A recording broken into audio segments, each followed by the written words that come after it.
Excellent. Well, thank you all. Very excited to be here. Thank you all for being here. A little bit about myself and the company. So Trustable is an AI governance software company. Primarily, our platform helps organizations develop and deploy trustworthy AI systems, comply with some of the emerging regulations. I've spent actually my entire career at the intersection of policy and technology, so I'm excited to talk a little bit about how these two are coming together.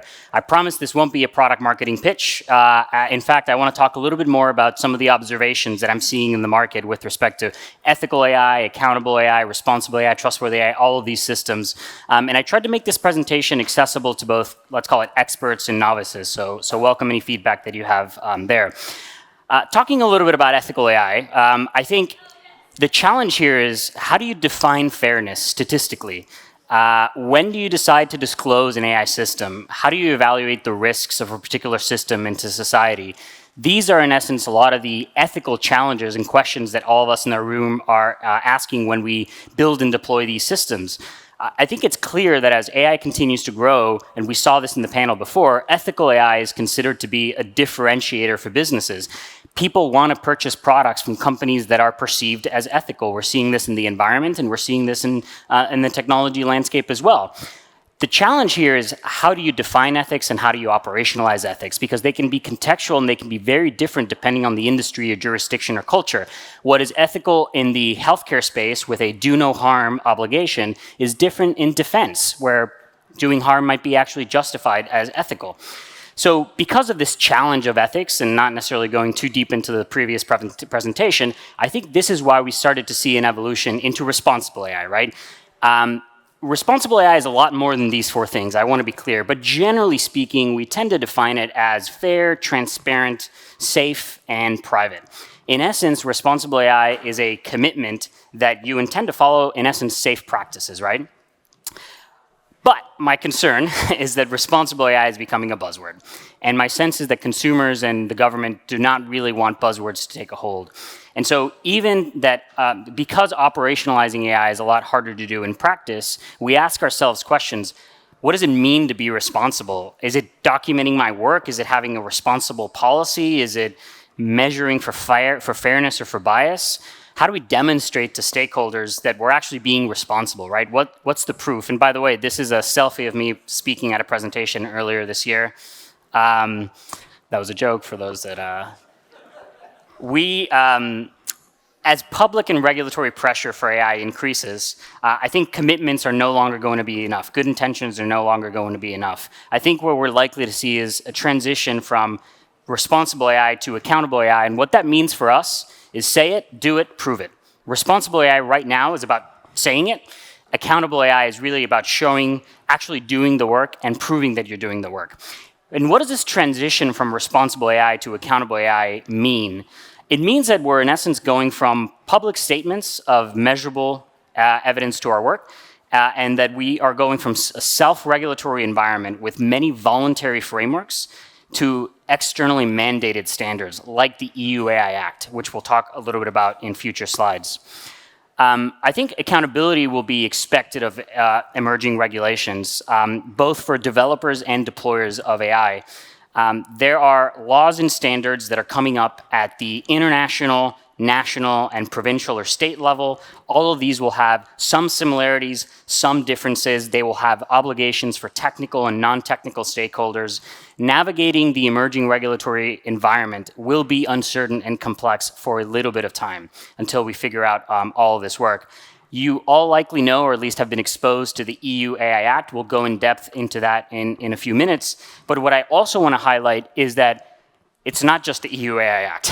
It will likely impact everyone in this room. We expect it to pass later this year, perhaps early next year. It'll have a 2-year grace period before it ultimately gets enforced. And similar to GDPR, it'll have fines, penalties, and additional compliance requirements that'll be obligations for companies. But I think it's important to note as well that there are a number of new regulations popping up across the world. This year alone, 58 laws have been introduced for AI alone. 58 countries have introduced new laws and regulations for AI alone. 84% of the world's GDP would be covered by AI regulations if all of these were to pass, which of course they will not. So let's dive a little deeper. What does that actually mean? What are some of the themes that we're seeing both in the EU AI Act and then in other regulatory frameworks that are going to be changing the way that AI is ultimately developed and deployed? So let's go through one by one. Let's make this a little bit more actionable. The first is that it is unlikely that government will ultimately regulate the inputs and the outputs of AI. There's not a lot of understanding. The black box issue is a real issue. What we're likely going to see is that governments are ultimately regulating the people and the process. They're expecting good faith efforts being done by organizations that are developing and deploying AI. And one thing that's really important to know, particularly of these new foundational models, is that the risk is inherent in the use case or the application of AI. You can have one model that's being used to summarize a medical record or summarize a news article, but they fundamentally present different risks. It can have the same prompt, it can have the same model. Fundamentally, the use case is really where we see some of the risks. The second theme that we see across regulatory environments is documentation requirements. Understanding and documenting information for the organizational, the use case, and the model level. And what do we mean by this? At the organizational level, documentation here means policies, roles, procedures, things that are relevant to the entire organization. Documentation for the use case, right? The actual application, the goal, the intended purpose of this particular system. This is where a lot of risk management is ultimately happening. And then at the third layer, the bottom level, we have the data and the model, right? The technical assessments and monitoring that are necessary and having the right documentation at that particular stage. The third, risk-based categorization. This is what's absolutely key and critical to the EU AI Act. In essence, organizations are expected to have an inventory of all of their AI use cases across the organization and assign a risk category to each of those use cases. For low-risk use cases, companies will have, generally speaking, limited requirements for compliance. For high-risk systems that are potentially used in employment, in financial services, in defense, there will be more stringent regulatory requirements like conformity assessments and others. Failure to comply with the EU AI Act, like GDPR, will also have fines. In this case, in the EU AI Act, it will be a little bit harder. It'll be $40 million, up to $40 million a year, 7% of total annual revenues. And like GDPR as well, it has extraterritorial impact. So it will impact EU citizens in other jurisdictions, meaning if you're using your product in the US or in South America, it will still ultimately impact your business. The fourth element that we're seeing across regulations, expanding algorithmic transparency in audits. Many of the regulatory requirements will have transparency and explainability requirements. This, in essence, means that when AI is used, it must be disclosed, depending obviously on the circumstance, and that you need to be able to explain how a system ultimately reached a decision. Being able to reproduce a result from an algorithm, from a model, is incredibly important in a lot of these new regulations, and obviously very difficult to do in black box systems. Down the line, we also expect that audits will play a big role, particularly with high-risk systems, and ensuring that all the documentation and risk management is in place. The fifth requirement, incident response systems. So it can be very difficult to really understand whether there was an intended harm or risk in any particular AI output. Only really the user that's experiencing the potential harm has the ability to understand what was the impact. So there will be a lot of user feedback that's going to be reaching each of your companies in the future, some valid, some not, but ultimately organizations need to have a way to triage and assess each of these feedback loops that are coming in and be able to find the right flaws in remediation efforts across their AI systems to make sure that they're getting the right feedback from their teams. In some cases, for severe incidents, there will likely be also a reporting requirement to external stakeholders, oversight bodies, general publics, government agencies, things of that nature. And then the sixth requirement, this is probably one of the most challenging ones, but is essentially AI vendor procurement assessment. So think of this as an AI supply chain. There are layers of data sets and models that can be used in a single use case, especially true across a large model that's used for a variety of different purposes internally inside of an organization. And much like in the physical world, this actually creates a supply chain management issue of where data and models are introduced across the entire development lifecycle for AI. Accountable AI procurement ultimately means that ensuring that vendors are actually meeting your governance requirements, and then as you're servicing customers, that you're ultimately meeting their procurement requirements, as you don't want to transfer risk over to those organizations. I think for a lot of us, we should start asking for our vendors compliance questions around how they're ultimately governing and thinking about their AI systems in order, again, to minimize some of the risks to the organization. This is the last slide, and then I want to open it up for any potential questions. But as we saw throughout the presentation, we know that the public and regulators are expecting more from each of us. They're expecting more from the AI systems that they're interacting with. And we know that the broader public will get more and more educated on the technology and its potential benefits and risks. So how do we move forward? What does this mean for organizations like us that are developing and deploying AI every single day? Well, our perspective, we kind of recommend a crawl, walk, run approach towards accountable AI, responsible AI, AI governance, whatever you want to call it. Meaning that there are things that you can do today to make sure that you're positioning your business successfully down the line. Things like inventorying your AI systems, doing initial risk assessments, educating a lot of your staff to make sure that they clearly understand the benefits and risks of the potential technology. What's coming next? Get ready to implement a lot of the requirements for the AI Act. As I mentioned, we do expect this regulation likely to pass later this year, potentially next. You will have some time before it ultimately gets enforced, but you will need to start putting in a lot of your documentation in place, creating audit trails and the like. And then finally, be ready for enforcement. Understanding the requirements of the law will be really critical. It's really important to really understand not just the legal and regulatory requirements, but how to balance that with the trade-offs that your organizations are doing with respect to your ethical and responsible deployments.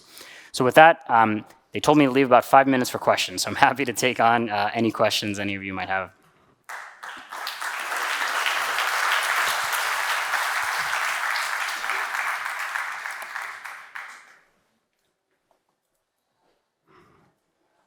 No questions. Sure.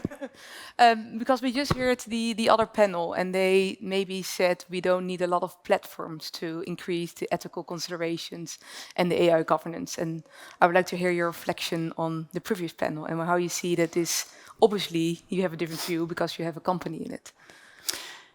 I think that is true and it is not at the same time. So my perspective is that do organizations need another platform to understand how they should think about ethics inside of the organization? No, I think that's fundamentally a human management problem and opportunity that I think companies need to be thinking about.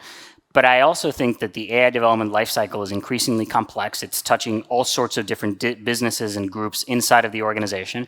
A lot of legacy institutions like regulated enterprises like banks and insurance, they've had model risk management teams and other teams that have been sophisticated in understanding potential risk of these systems.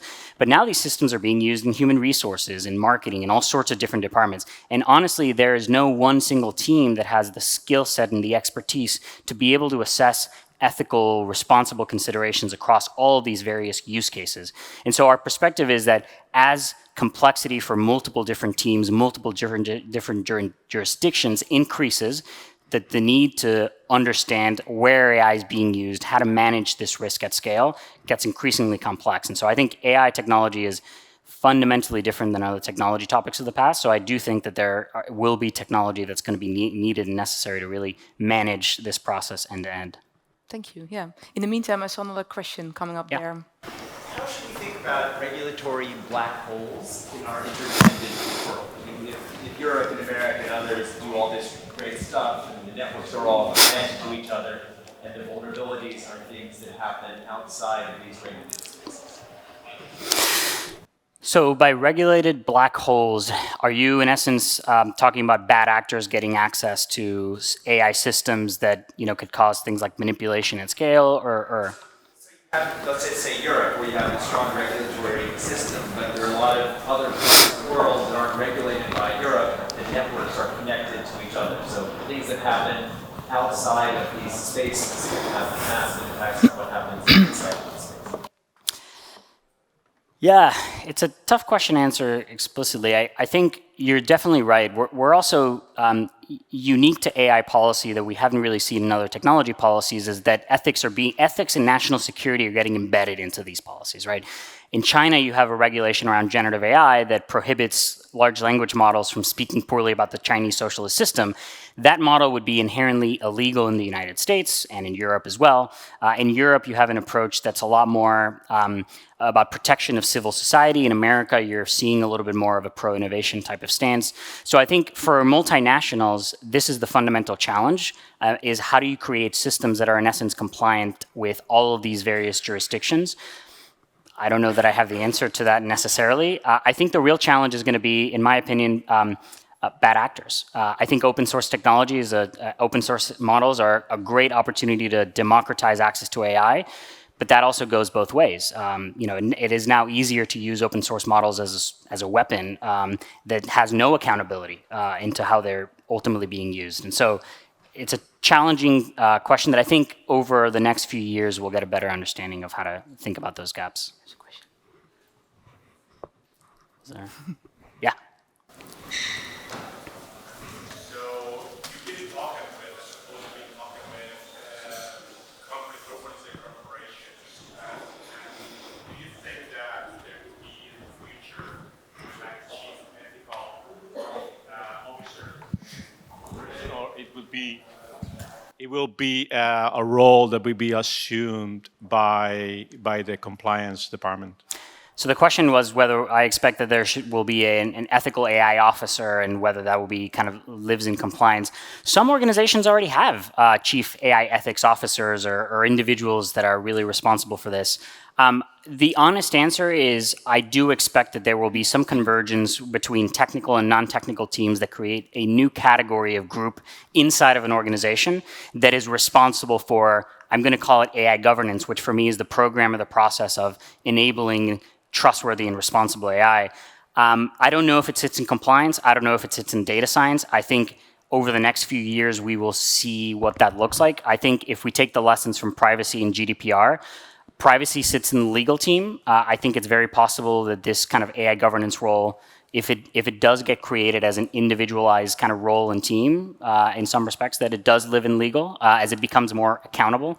But I think we'll have to wait and see over the next years. What becomes mass market? Again, there are companies that are already putting in place these types of teams, mostly within either their data science or their legal teams. But what that means at scale, I think we're still a little early for that. Yeah. I think that's the last one there. Yeah. Okay. I think.